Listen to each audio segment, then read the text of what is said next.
In 1937, a steelworker's wife in Gary, Indiana, could feed a family of 7 for 32 cents a day. Today, that same family would spend $93 on groceries that would spoil within 5 days. Number 18 was served in school cafeterias until food companies lobbied to have it removed in 1962. Number 7 uses a preservation technique that MIT researchers are only now beginning to understand.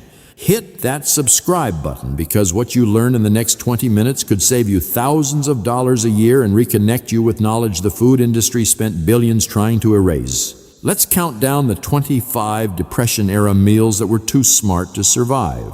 Number 25, dandelion greens with bacon grease. This was not foraged food or a trendy farm-to-table salad. This was what coal miners' families ate in April and May when the root cellar was empty and payday was still a week away. In the hollows of West Virginia and the Pennsylvania mountains, women walked the roadsides with cloth sacks, picking dandelion greens before they flowered. They knew exactly when to harvest them, before the leaves turned bitter. Back in the kitchen, they wilted the greens in hot bacon grease, saved from breakfast. The smell was sharp and almost sweet, like spinach but earthier. Sometimes they added a splash of vinegar to cut the bitterness. A pound of greens cost nothing. The bacon grease was free because nothing was ever thrown away. It delivered more vitamin A and iron than anything you could buy. And it grew everywhere. Nobody wanted it to grow. Number 24, milk toast. Doctors prescribed this before antibiotics existed. When children ran fevers or couldn't keep food down, mothers made milk toast in kitchens that smelled like wood smoke and scalded milk. They toasted yesterday's bread until it darkened at the edges, broke it into pieces in a bowl, and poured hot milk over it. Sometimes they added a pat of butter, if they had it, or a sprinkle of cinnamon. The bread absorbed the milk and turned soft but not mushy. It was warm and bland and easy to digest. In 1935, a loaf of bread cost 8 cents and milk was 14 cents a quart. A sick child could eat 3 times a day for 4 days on 17 cents worth of ingredients. Factory workers ate it too, men coming off 12-hour shifts who were too tired to chew anything that required effort. Number 23, fried cornmeal mush, every morning in the coal towns of eastern Kentucky and southern Illinois. The smell of fried mush drifted through screen doors before dawn. Women made cornmeal mush the night before, cooking it slow with salt until it thickened, then poured it into loaf pans and left it in the icebox overnight. It set up firm like polenta in the morning. They sliced it thick, about half an inch, and fried it in whatever fat they had saved.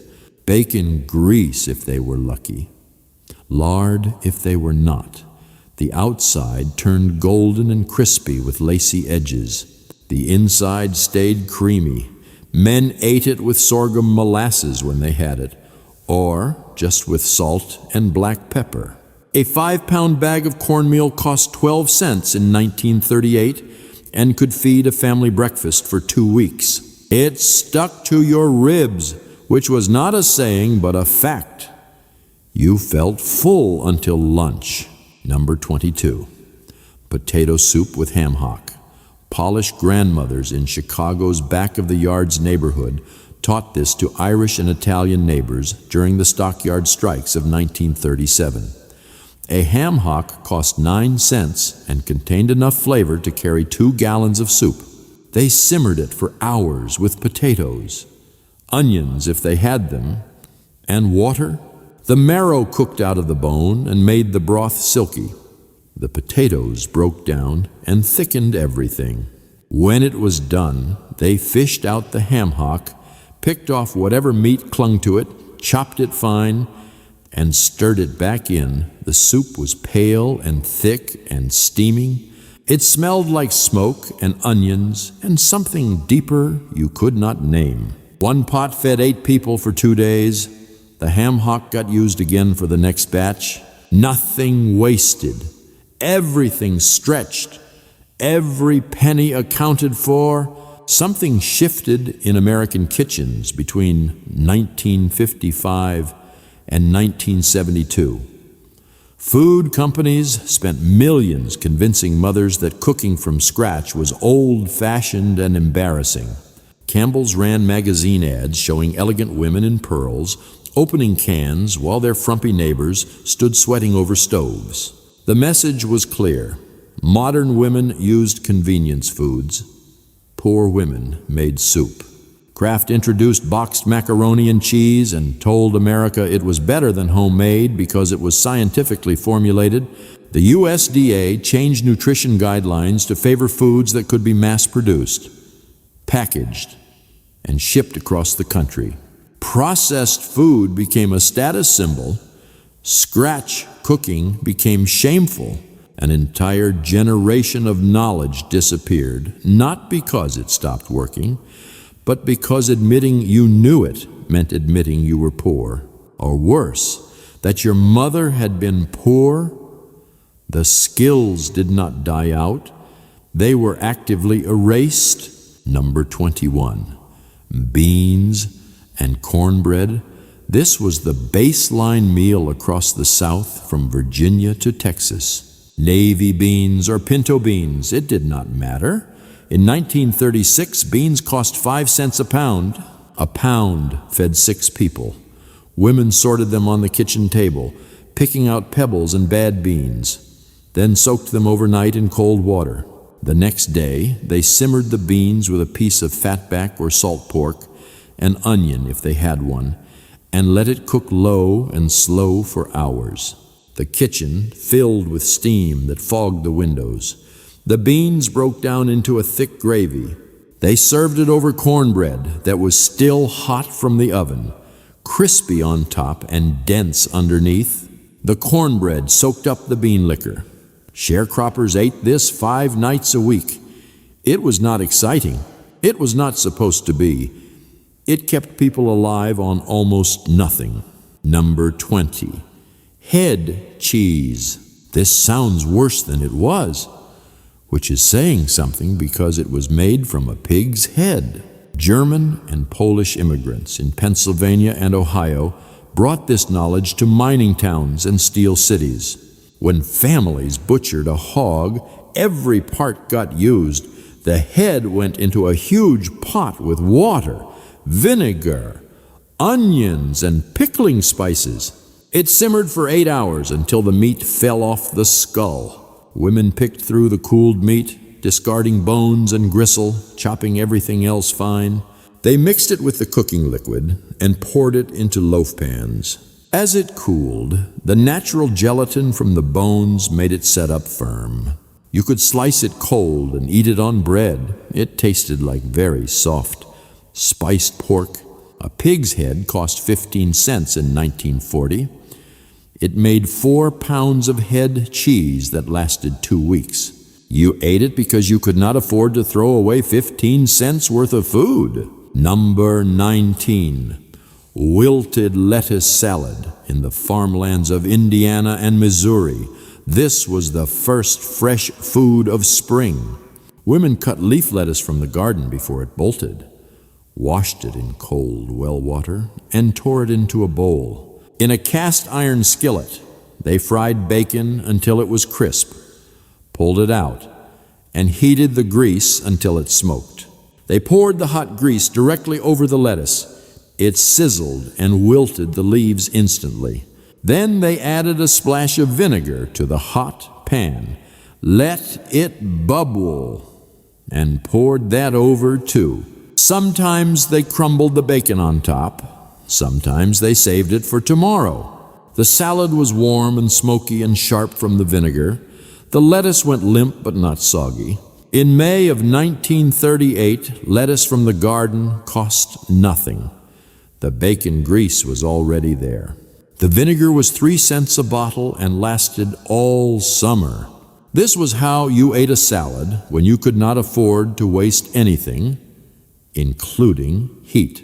Number 18. Scrapple. If you grew up in Pennsylvania, Delaware, or Maryland, You know exactly what this is. If you did not, it sounds like a mistake. After families butchered pigs, they took all the parts nobody else wanted, the scraps and organ meats and odd bits, and boiled them with cornmeal and spices until it formed a thick mush. They poured it into loaf pans and let it set. In the morning, they sliced it thick and fried it until both sides were dark and crispy. The inside stayed soft and almost creamy. It tasted like very mild sausage, peppery and a little bit livery if you thought about it too much. Nobody thought about it too much. A loaf of scrapple cost 11 cents and fed breakfast for a week.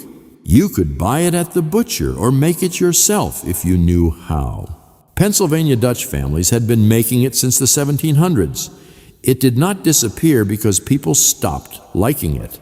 It disappeared because nobody wanted to admit they ate organ meat. Number 17. Creamed chipped beef on toast. Soldiers called it something much worse, but families called it a meal. In the textile towns of North Carolina and the factory neighborhoods of Detroit, women made this when the paycheck ran out on Thursday, and payday was not until Saturday. Dried beef came in glass jars and cost 19 cents. You only needed a few ounces. They tore the beef into strips and made a white gravy with flour, milk, and butter. The beef was salty enough to flavor the whole thing. They poured it over toasted bread and served it hot. It was creamy and salty and filling. Men ate it before night shifts. Children ate it for dinner. It cost 26 cents to feed 6 people, and it stuck with you for hours. During World War II, the military served it in mess halls, and soldiers complained bitterly, but they ate it because it was there and they were hungry. At home, nobody complained.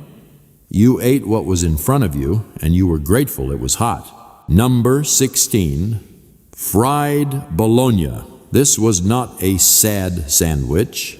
This was a legitimate meal in working-class homes from Cleveland to St.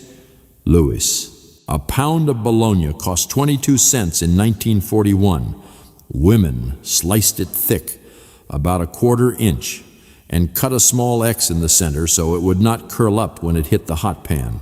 They fried it in its own fat until the edges crisped and the middle puffed up like a little dome. It got dark brown and almost caramelized around the edges. They served it with fried potatoes or white bread and mustard. Sometimes they cracked an egg into the pan and let it fry in the bologna grease. The smell filled the kitchen, salty and meaty and a little bit sweet from the browning. Children loved it. Men ate 3 slices at a time. It was cheap and fast and tasted better than it had any right to taste. Number 15, potato pancakes. German and Jewish families brought this to America, and it spread through tenement kitchens in New York, Chicago, and Baltimore. When potatoes were the only thing left in the house, women grated them by hand on box graters until their knuckles bled. They squeezed out the excess water, mixed in an egg and a little flour, and fried them in hot oil until they turned golden brown. The outside got lacy and crispy. The inside stayed tender. They served them with applesauce if they had it, or sour cream, or just salt. In 1939, 10 pounds of potatoes cost 19 cents. 1 egg was 2 cents. A tablespoon of flour was less than a penny. 2 potatoes made enough pancakes to feed 4 people. They were starchy and filling and tasted like something much fancier than what they were. The thing about these meals that nobody wants to admit is that the science was right all along. In 2017, nutritionists at Johns Hopkins published a study on bone broth and its effects on gut health and immune function. They called it a breakthrough. Coal miners' wives in Appalachia had been making it since the 1880s. Food researchers at Cornell spent 6 years analyzing the nutrient density of fermented vegetables and concluded that lactofermentation preserved more vitamins than any modern storage method. Pennsylvania Dutch grandmothers had been fermenting cabbage in crocks since before the Civil War. Scientists at UC Davis studied the glycemic impact of whole grain mush versus instant oatmeal and discovered that slow-cooked grains released energy more steadily and kept people satisfied longer. They published their findings in a medical journal. Then someone pointed out that this was exactly what poor people had been eating for free. The wellness industry repackaged Depression-era survival knowledge, gave it new names, and sold it back to America at a 4,000% markup. Number 14, baked beans from scratch. This was not the canned stuff. In mill towns across New England and the industrial Midwest, women made beans every Saturday. They soaked navy beans overnight, drained them, and mixed them with molasses, mustard, onion, and a piece of salt pork. Everything went into a heavy pot and baked low and slow for 6 hours. The beans turned dark and sweet and savory. The sauce thickened and got sticky. The salt pork fell apart into the beans. The house smelled like molasses and wood smoke. A pound of navy beans cost 6 cents. Molasses was 10 cents a jar and lasted all month. Salt pork was 12 cents a pound. One batch fed a family for 3 days. They ate it hot on Saturday, cold on Sunday, and reheated on Monday. By Tuesday, the beans were gone, and they started planning next Saturday's batch. Number 13, liver and onions. Children hated this. Adults knew it kept them alive. In 1936, liver was the cheapest meat you could buy, 7 cents a pound, because most people would not eat it. But it delivered more iron, more vitamin A, and more B vitamins than anything else in the butcher case. Women sliced it thin, soaked it in milk to draw out the bitterness, then dredged it in flour and fried it fast in a hot pan with onions. The onions caramelized and turned sweet. The liver cooked through but stayed tender if you did not overcook it. It tasted strong and metallic and earthy. You either loved it or you choked it down. Factory workers needed the iron. Pregnant women needed the vitamins. Children needed to eat what was on their plate. A pound of liver and 2 onions fed a family dinner for 19 cents. Number 12, tomato gravy over biscuits. In the South, when there was no meat and no milk, women made gravy from canned tomatoes. A can of tomatoes cost 8 cents. They opened it into a pan with bacon grease, let it simmer down, and thickened it with flour. The gravy turned reddish-orange and tasted tangy and rich from the fat. They ladled it over biscuits that were still warm and flaky. The biscuits soaked up the gravy. It was bright and acidic and filling. Sharecroppers ate this for breakfast before heading to the fields. It cost 12 cents to feed 6 people, and it gave them enough energy to work until noon. Nobody called it gourmet. Nobody needed to. It did exactly what it was supposed to do. Number 11, oxtail soup. Oxtails were what was left after the butcher sold everything else. They cost 5 cents a pound in 1940 because they were mostly bone, but those bones contained marrow and collagen and enough connective tissue to make a broth that could cure almost anything. Women simmered oxtails for 6 hours with whatever vegetables they had: carrots, potatoes, onions, celery. The marrow cooked out and made the soup rich and silky. The meat fell off the bones and shredded into the broth. The soup was dark and glossy and tasted like it came from a restaurant. It did not. It came from the scraps nobody wanted: 2 pounds of oxtails made a pot of soup that fed 8 people for 2 days. The bones got boiled again for the dog. Nothing wasted. Number 10, salmon patties, when money was very tight. Canned salmon was cheaper than fresh meat. A can cost 14 cents and contained enough fish for 6 patties. Women drained the salmon, picked out the bones and skin, and mixed it with breadcrumbs, egg, and onion.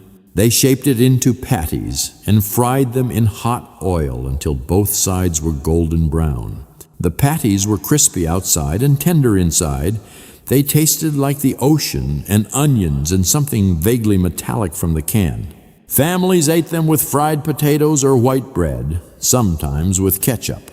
A can of salmon, 1 egg, and half a cup of breadcrumbs fed a family dinner for 23 cents. Once a week. That was affordable. Twice a week if you were desperate. Number 9, vinegar pie. This was not a joke, but it was real, and it was everywhere during the Depression, when families could not afford lemons for lemon pie.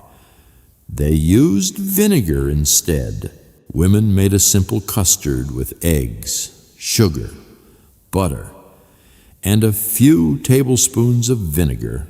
It baked into a pie that tasted almost exactly like lemon meringue, tangy and sweet and creamy. The vinegar provided the acid that made your mouth water. Children could not tell the difference. Adults did not care. A whole pie cost 18 cents to make. Eggs were 2 cents each. Sugar was 5 cents a pound.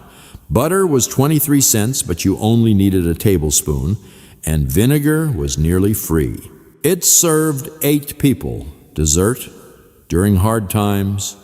Dessert was not a luxury. It was proof that things were not as bad as they could be. Number 8, chicken feet soup in Chinese and Jewish neighborhoods. This was medicine and food combined.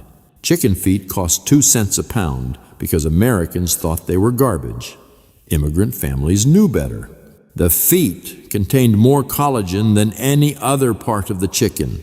Women simmered them for hours with ginger, garlic, and vegetables. The collagen cooked out and made the soup thick and gelatinous when it cooled.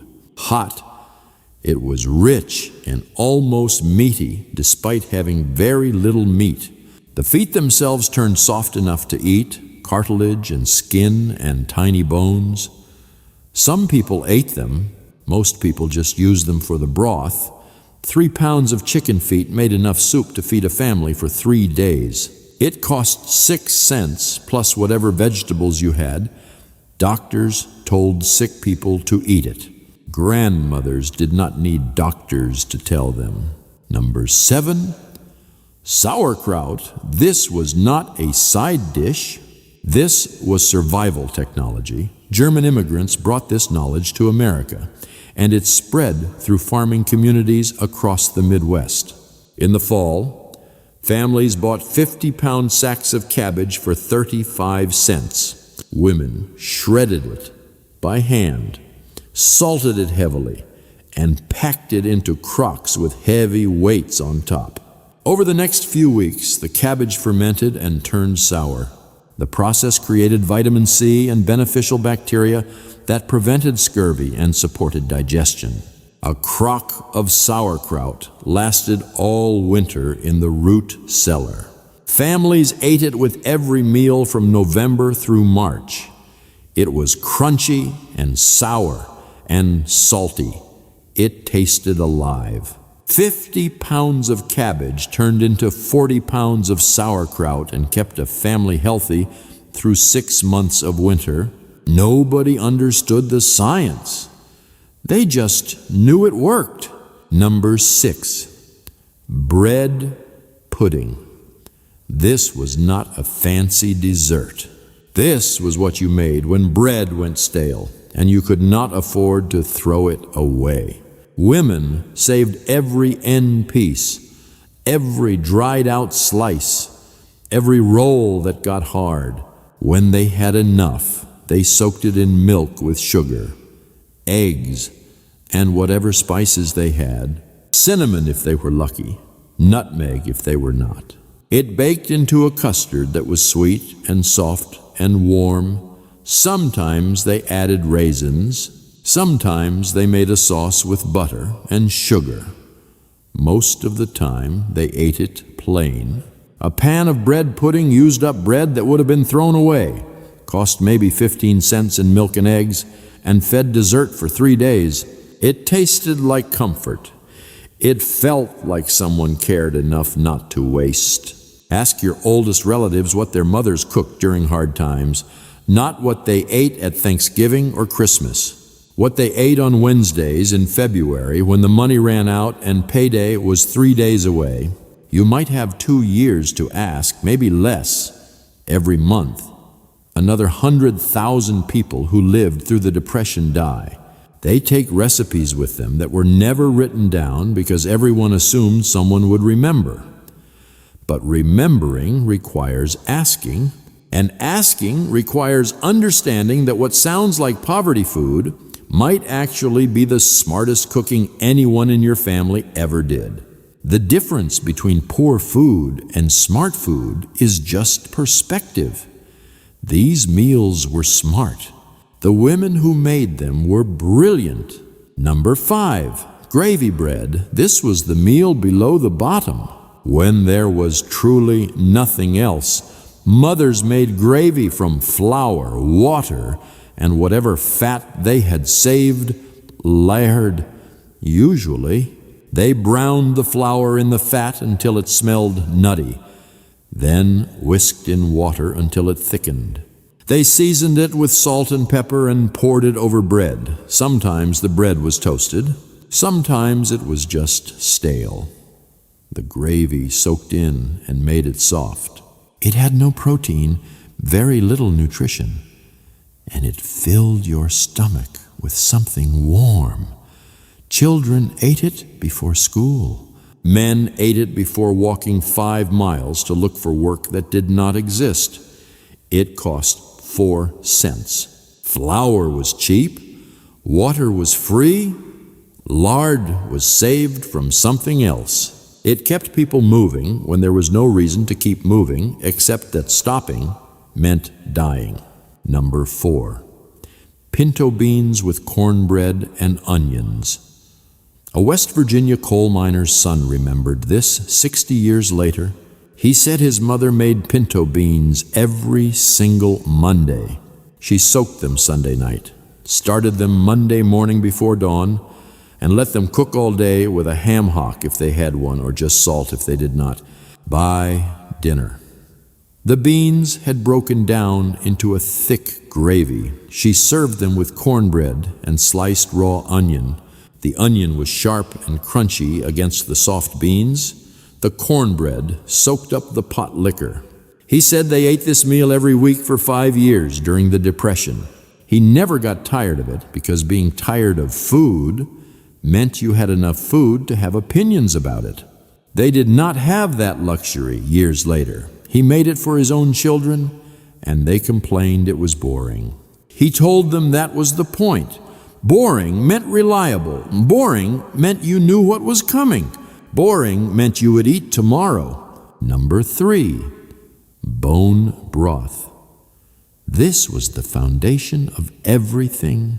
When families bought meat, they saved every bone, chicken bones, beef bones, pork bones. It did not matter. Women kept a pot on the back of the stove and added bones as they collected them. The bones simmered for days, sometimes a week, releasing marrow and collagen and minerals into the water. The broth turned dark and rich and gelatinous. They used it as a base for soup, a cooking liquid for beans, or just drank it straight when someone was sick. The bones got softer each time they were boiled. Eventually, they crumbled. Then they went to the garden for fertilizer. One batch of bones could make 3 gallons of broth over 2 weeks. The broth cost nothing because the bones would have been thrown away. It delivered more nutrition per penny than anything else in this list. Doctors could not explain why it worked. They just told people to make it. Number 2, lard sandwiches. This sounds like a cruel joke, but it was real, and it was common. When there was no meat, no cheese, no peanut butter, and no jam, children took lard sandwiches to school.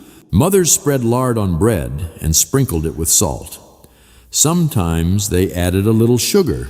The lard was soft and rich and fatty.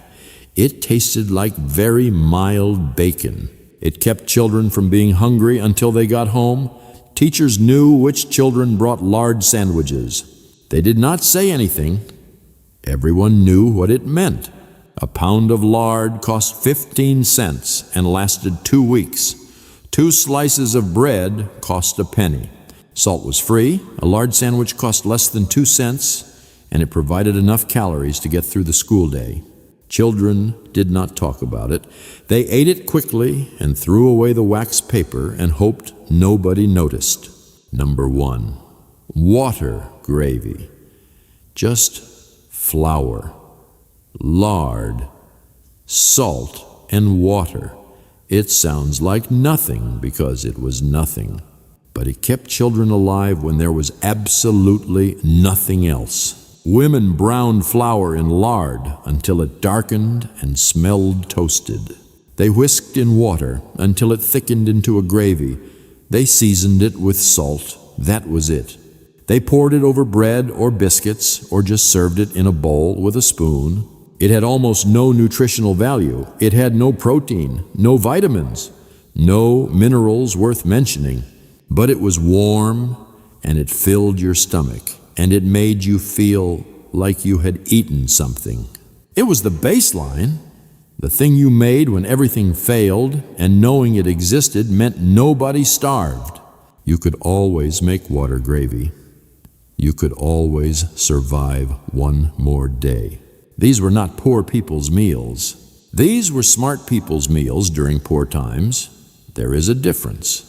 The women who cooked like this understood nutrition, chemistry, economics, and seasonal availability better than most modern chefs. They just did not get to put it on a menu or charge $47 a plate. They did not get recognition. They got their families through. That was enough this week. Make one meal from this list using ingredients that cost less than $5. See if you can feed your family for what your great-grandmothers spent. Drop in the comments which one you will try, or which one your grandmother made that I missed. I want to hear your family's version of these meals. The cost of forgetting this knowledge is measured in money, in health, and in the loss of skills that kept millions of people alive. The cost of remembering is just paying attention